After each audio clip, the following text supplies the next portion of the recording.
It was going to be an 18-hole golf course, strip mall, and mansions. I don't think that the powers that be who are governing this land are aware of the strength of opinion that people have about not blindly pursuing what we call progress today.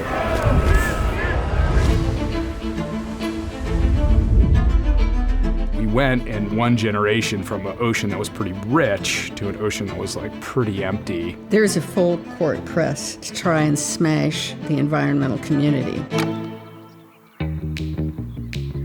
Laguna is surrounded by 22,000 acres of open space. We call that the Laguna Greenbelt.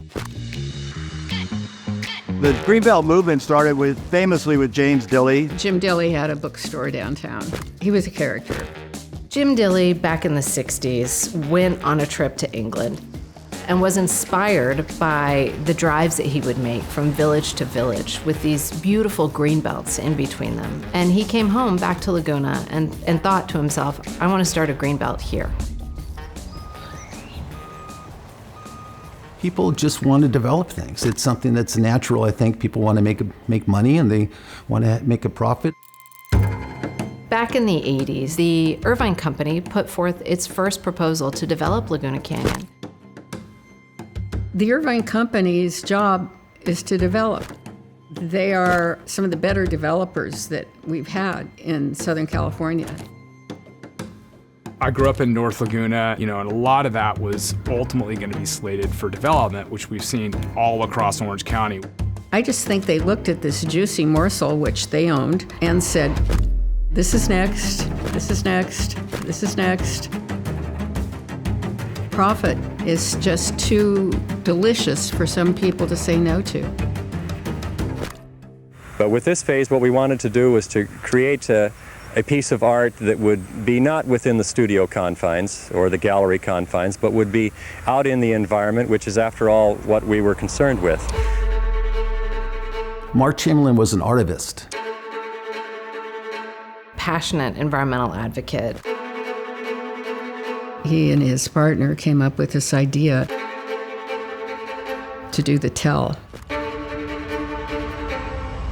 We're here to celebrate, it's by far the biggest phase of that project, the tell. The tell was something that came together from Mark because he wanted to stop development in Laguna Canyon. An art installation that was 300 feet long, 80,000 photos were donated by people to tell the story of Laguna Canyon.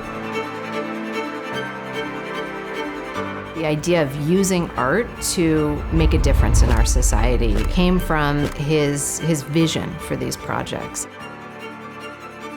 Art speaks to people. Mark was an absolute master at using art to make that happen. This wall is the perfect background to a huge protest event. It was literally the 11th hour, the 11th month, the 11th day. You can contribute to saving the canyon. November 11th, be there. We came together with this concept to raise the awareness on a level that no one's ever seen before. We took advantage of the situation because we knew there were people wanting to do something. There were 10,000 people outside gathering, wanting to go down the road, and we're going, oh, are you done yet? Let's go. People were 10 deep along the canyon road, walking out there.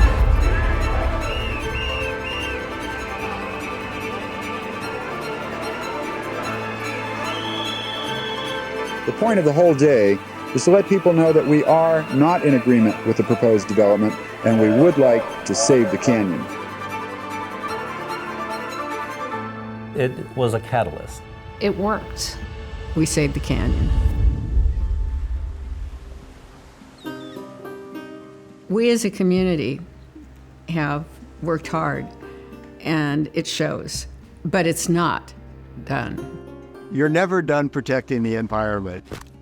I think in Laguna Beach, one of the big challenges was the locals that were used to going out and fishing. And you hear these stories. There's guys that are still alive in town today who in the 60s and early 70s would supply their whole sort of night's party with seafood right off the coast of Laguna.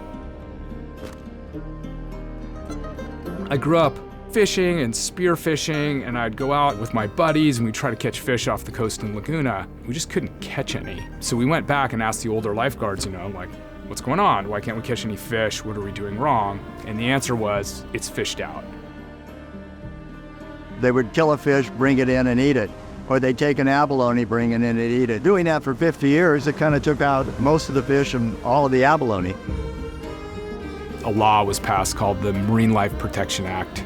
And the goal was to organize the existing marine protected areas and build new ones. It was incredibly antagonistic. We're basically telling the recreational commercial fishermen that they can't fish in these places. There really was no middle ground. If we give these places a chance, they will come roaring back. That's what Laguna did about 12 years ago. And 12 years later, it's unrecognizable.